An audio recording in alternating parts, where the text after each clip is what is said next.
Okay, let us now proceed to our lesson 2 under ng chapter 1 ng ating differential equation subject. And tinatawag natin itong elimination of arbitrary constants. Pero siyempre bago ko simulan yung diskusyon natin, meron muna akong gustong ibahagi sa inyo. Elegance is elimination by Cristobal Balenciaga. This is real. And naniniwala ako dun sa quote niya na elegance is elimination. Hindi ba magiging elegante ang buhay natin kung yung mga problema natin sa buhay sa araw-araw eliminated? Di ba? Kung eliminate natin yung mga sinful acts na nakikita natin araw-araw, magiging maganda yung future natin.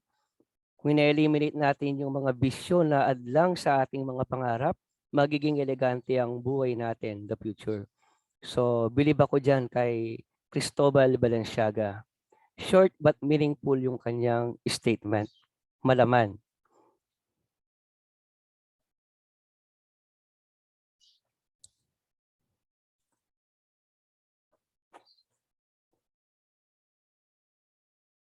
As humans, one among our function so that we can attain a goal.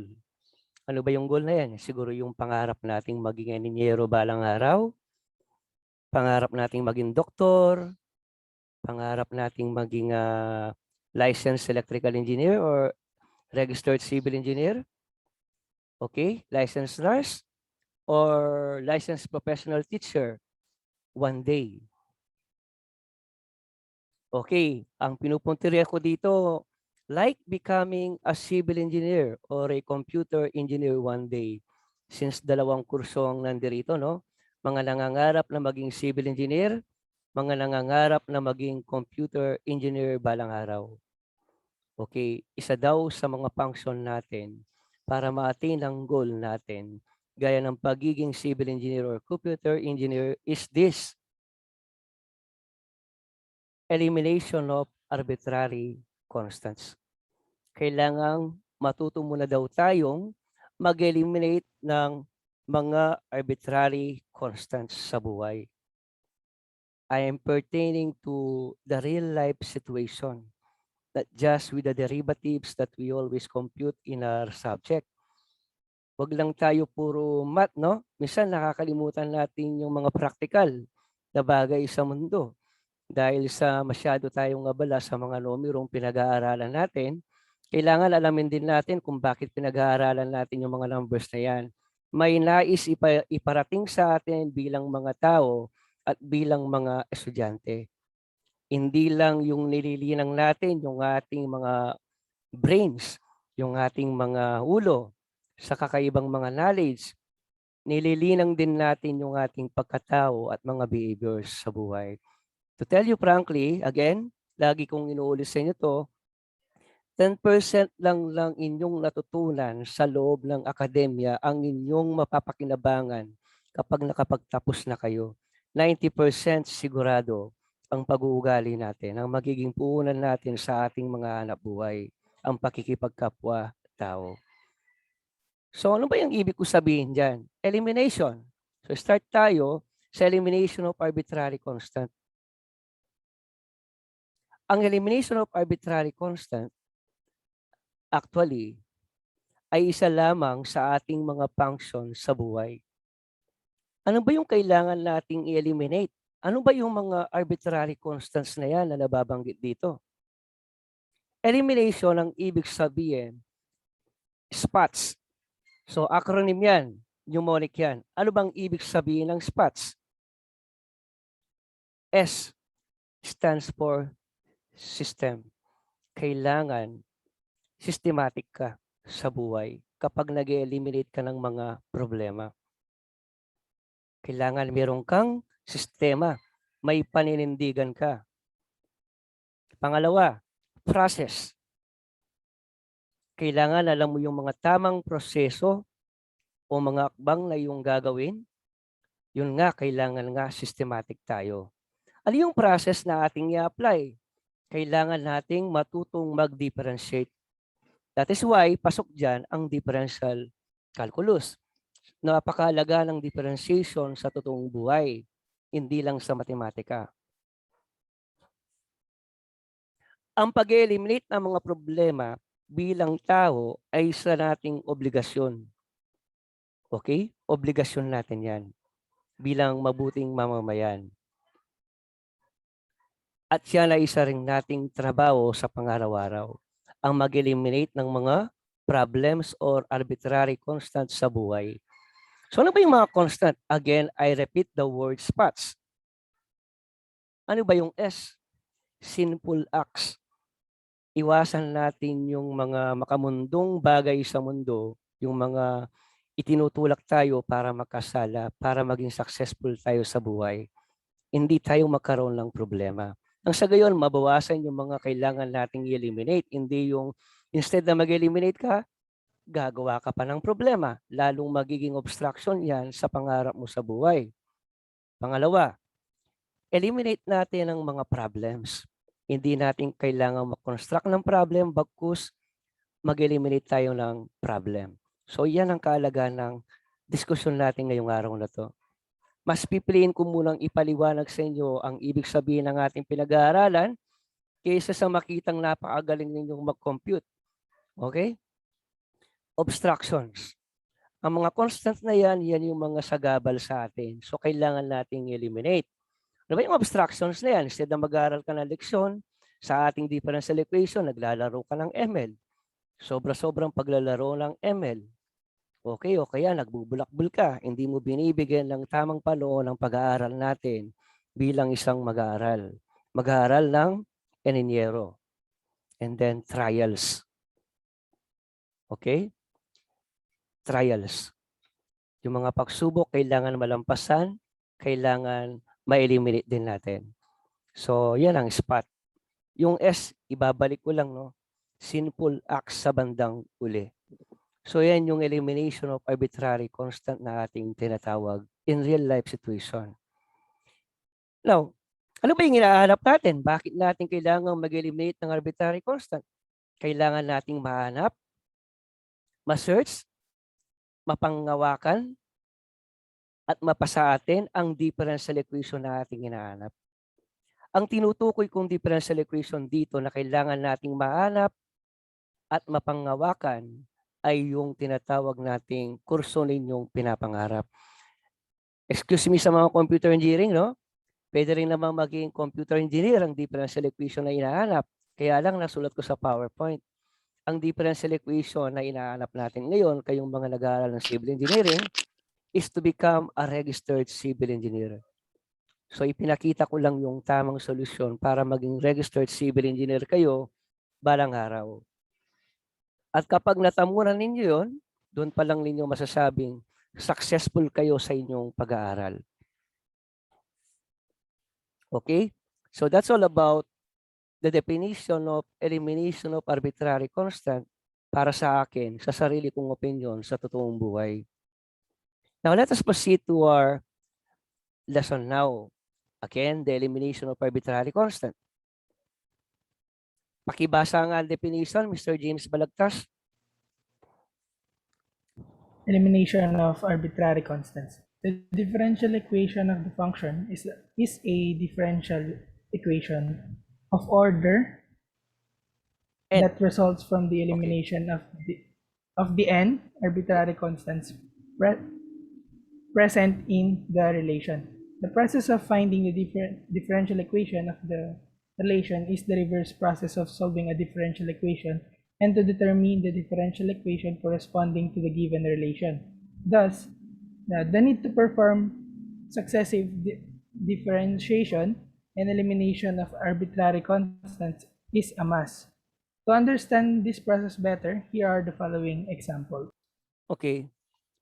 So kailangan nating ma-eliminate yung mga arbitrary constant na ating nakikita sa bawat equation na ating nababasa. Inaanapan natin kasi yan ng differential equation ng bawat function. Makakapag-solve lang tayo ng problem kapag yung mga arbitrary constant ay hindi na natin makikita sa ating mga equation. Kailangan niya na ma-eliminate. So sa pag-eliminate ng arbitrary constant, napakaraming proseso. Merong mga pagkakataon na mag-eliminate tayo ng arbitrary constant ng isang equation, hindi na natin kailangan ng systems of linear equation kasi pagkakuha mo ng derivative, kusang nababawasan yung mga arbitrary constant. May mga pagkakataon naman na nagtika na ng differentiation process pero nag-e-exist pa rin ang mga arbitrary constant, hindi nawawala. It doesn't mean na nag-differentiate ka, automatic wala ng arbitrary constant. Minsan, kailangan mo pa ng follow-up. Okay? Kailangan mo pa ng tulong ng ibang mga topics. Just like for example, the systems of linear equation. Kailangan alam pa rin ninyo ang algebra ninyo dito. Hindi lang yung magaling tayo sa differential calculus. So, ibig sabihin yan, kahit hindi pa tayo nakakalculate, kailangan yung balikan ang inyong algebra. So, iba-iba kasi ang mga functions eh. Iba-iba yung dami ng arbitrary constant. Merong may 4 na arbitrary constant, may 5 arbitrary constant, minsan isa lang, minsan 2 lang. Pero abang dumarami ang arbitrary constant, lalo na kapag nakamultiply ang arbitrary constant sa mga exponential function, like e to the 4x, e to the 5x, o kaya may trigonometric function na nakamultiply sa arbitrary constant, mas umiirap yung problem. Mas napoprolong yung agony natin sa pagsosolve ng problem. And anyway, huwag niyong katakutan ng mga agony at mga mahabang calculations. Sa mahabang calculation tayo mas matututo. Definitely. Kasi mas long yung journey, mas mapipil natin yung situation, mas magkakaroon tayo ng mga karanasan sa mga mahabang calculations. Kasi nga, sabi nila, experience is the best teacher. So kapag nakaka-encounter kayo, nakakaranas kayo, nakaka-experience sa mahabang solusyon, dapat pasalamat tayo. Kasi tiyak, mas matututo tayo doon kaysa sa mga simpleng equation lamang. So let's proceed. Pakibasa mo nga, Rainiel Gatus.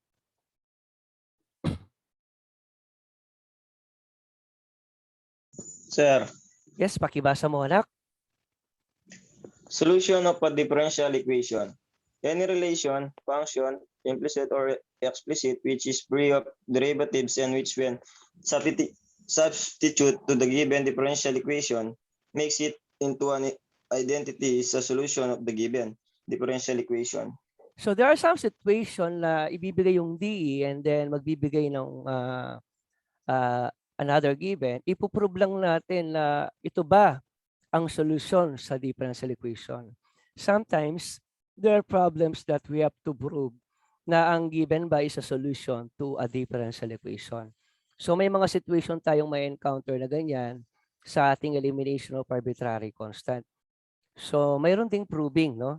Kailangan alam pa rin ninyo talaga ang differential calculus ninyo. Okay, pakibasa mo nga, Jessica. General or complete solution of a differential equation. A general or complete solution of a differential equation of order n is a solution which contains n arbitrary constants. Okay. So general solution, ibig sabihin, pangkalahatan yan sa lahat ng mga equation na similar sa equation na yan. Okay? General solution. Mamaya, mas maintindihan yan. Pero kasi sa exam, find the general solution. Meron din naman tanong, find the particular solution. Ang ibig sabihin, may value ang x and y doon, yung mga variables natin. So, particular lang doon sa situation na yun ang solution. Unlike yung general, pangkalahatan, any situation na belongs to that group. Okay, so ito ngayon yung particular solution. Pakibasa mo nga, Joshua Bino. Particular solution of a differential equation. A particular solution of a differential equation of order n is a solution which can be obtained from the general solution by giving specific values to the n arbitrary constants. Okay, listen to this, no? Ang mga general solution and particular solution na yan, may encounter ninyo sa iba't ibang method ng DE na pag-aaralan natin. Like for example, proceed tayo sa exact equation.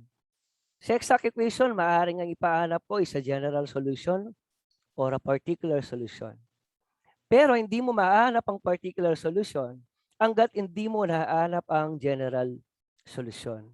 So whether you like it or not, dadaan ka muna sa general solution bago mo ma-solve yung particular solution.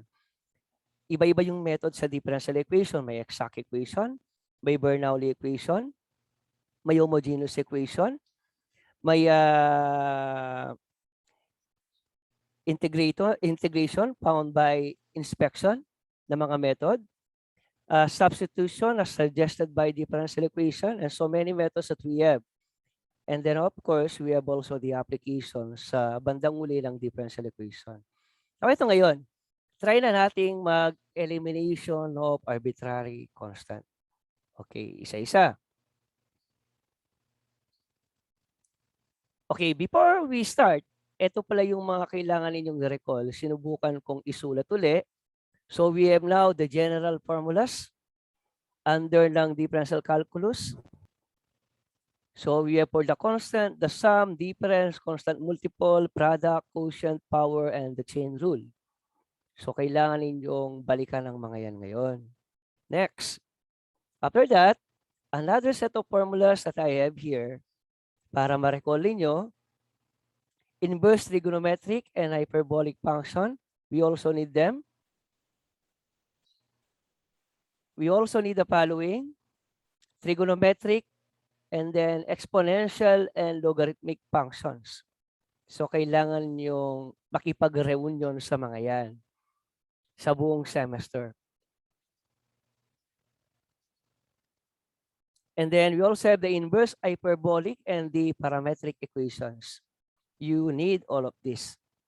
Susunod dyan, kailangan na ninyo ang integral. I think kailangan na ninyo ang integral right after ng lesson 3. After kasi ng lesson 2, elimination of arbitrary constant, we will be proceeding to the family of curves. Kailangan naman ninyo doon differential calculus and analytic geometry sa ating lesson 3. Sa lesson 4, kailangan na ninyo ang integral, differential, and many more. So let us have our sample number 1. Eliminate the arbitrary constant for y is equal to c sub 1 plus c sub 2, or c sub 1 times e to the 2x plus c sub 2 times e to the 4x.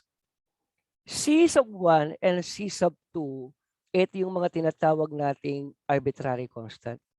So, kailangan nating ma-eliminate yung mga arbitrary constant na may meron tayo sa ating given function.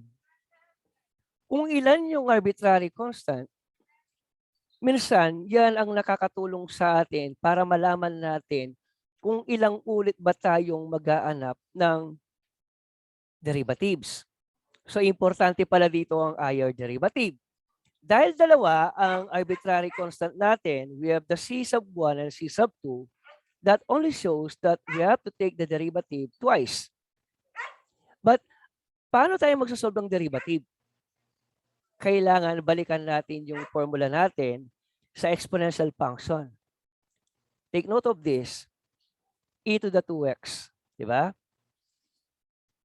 I think kailangan natin ang formula dito sa e to the 2x. We need this formula. Yan. D over dx, iba yata yung nakuha kong mouse. Yan. Pangit. Of e to the u is equal to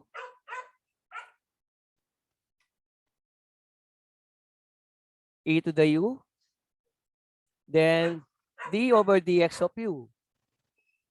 Yan. Yan yung formula natin. So, buray ko na, no? Pangit ng sulat. Okay. So, kailangan natin ngayon ang formula na yan na gamitin. Now, if I'm going to take the first derivative of our given equation, automatic yung y magiging y prime. Tama ba ako? How about yung c1 e to the 2x? Paano ko yan i-differentiate? Anong magiging kasagutan natin dyan? Balikan nga ninyo ang inyong differential calculus. What will be our first derivative in this given situation? Since tapos na kayo ng differential calculus, sino makapagbibigay ng unang derivative? So, C1 is 2x. Pakiulit? 2C1 e raised to 2x. Okay? Yun yung first term. Yung y magiging y prime. How about the second term? Yung last term. 4C2 e raised to 4x. Okay, so let us see if you are correct. Okay, solution. Consider the given equation above and call this as equation 1. Automatic, yung given nating equation, yun na yung equation 1 natin. And then afterward, yan, equation 1 yan. The next thing that we're going to do, take the derivative with respect to x and call this as equation 2. Kukuhanan daw natin ng derivative ang ating unang equation. Ito yon. So kapag nga naman inanapan natin ang derivative ang c1 e to the 2x directly, magiging 2c1 e to the 2x. At ang c2 e to the 4x is magiging 4c sub 2 then e to the 4x. Yan ang ating first derivative at tatawagin natin yung equation number 2. Can you follow? Klaro pa hanggang dyan? Malinaw pa ba hanggang dyan ang ating solusyon sa example number 1? Yes, sir. Okay, klaro ha? Sige, siguraduhin yung klaro yan. Okay, next step. The next step, aanapan naman natin ngayon dahil dalawa yung arbitrary constant di ba? So, ibig sabihin, dalawang beses tayong maghanap ng arbitrary constant. But take note of this, hindi sa lahat ng pagkakataon, ganyan lagi. Nagkataon lang na dito, twice tayong maghanap ng arbitrary constant. Kasi nga, bakit? Yung e to the 2x natin, hindi ka pareha ng isang exponential na given sa pangalawang term, e to the 4x. Pero kung parehong e to the 2x yan, malamang isang beses lang tayo maghanap ng derivative. Kasi nga, hindi siya complicated Pero dito komplikado siya. E to the 2x and e to the 4x, hindi tayo pwedeng mag-factoring. So magkaiwalay talaga. Unlike yung kanina, pwede tayong mag-factoring. So yung dalawang arbitrary constant, pwede mong i-add. Okay? And they will be treated only as one. Pero dito, magkaiwalay kung i-analyze natin. Now, if we're going to take the derivative of our equation number 2, what is then our derivative? Sinong gustong mag-volunteer na sumagot ng ating next derivative? 4C1. Okay, sino yung nagsasalita? Mark, sir. Okay, Mark, pakita ka nga, Mark. Okay. Okay, please show yourself to us. Okay, Mark. Yung y prime magiging y double prime. Yan, automatic, no? Okay, continue. Yes, sir. 4C1 e raised to 2x. Okay, tama. The next. C2 e raised to 4x. Ano siya, no? C2 e raised to 4x. May boses na nakalakasan mo. To 4x.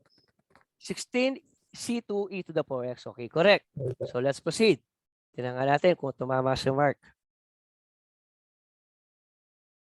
Since there are two arbitrary constants in the given equation, then take the derivative of the given equation twice with respect to x.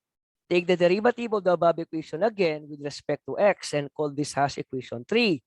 Yung nahanap nating second derivative, yan ngayon ang tatawagin nating equation 3. Again, I repeat, the reason kung bakit tayo twice naganap ng derivative dahil dalawa yung arbitrary constant. So this is our equation number 3. So y double prime is equals to 4c1 e to the 2x plus 16 c2 times e to the 4x. Pero umabot tayo ng second derivative, no? Walang na-eliminate ni isa man lang sa arbitrary constant. Walang nawala. Tama? Walang na-eliminate. So hindi pwede yun. Kailangan talaga ma-eliminate natin. Diyan natin ngayon kakailanganin ang tulong ng algebra. So ano ba yung mga methods na napag-aralan sa algebra? Elimination, substitution, Cramer's rule. So in this case, napili ko yata dito is elimination method. So una, no? Kung isusulat ko yung mga given natin. Okay, kunin ko nga yung ballpen ko. Okay, mahirap yata magsulat Okay. Ito yung equation 1 natin. Okay? Ito yung ating equation 1. Ito yung ating equation 1. Again, I repeat it. Equation 2. Ito yung equation 3. Sa pagsosolve, sa pag-eliminate, pwede nating eliminate muna ang 1 and 2, combination ng dalawa, and then 2 and 3. Okay, 1 and 2, 2 and 3. Okay, pwedeng i-perform muna natin ang elimination method sa equation 1 and 2, and then afterward equation and 2. At saka equation and 3. Ano yung kailangan nating eliminate? Mamimili tayo. Okay, look at this. I'll show you the solution. In this case, using equation 1 and equation 2. Tama ba mga nakasulat? Double check nyo. Equation 1, tama ba nakasulat? Equation 2, tama ba? Okay, kamukha lang. Now, pumili lang tayo ng gusto nating ma-eliminate na mauna. Kung halimbawa gusto mo ma-eliminate ang C sub 1,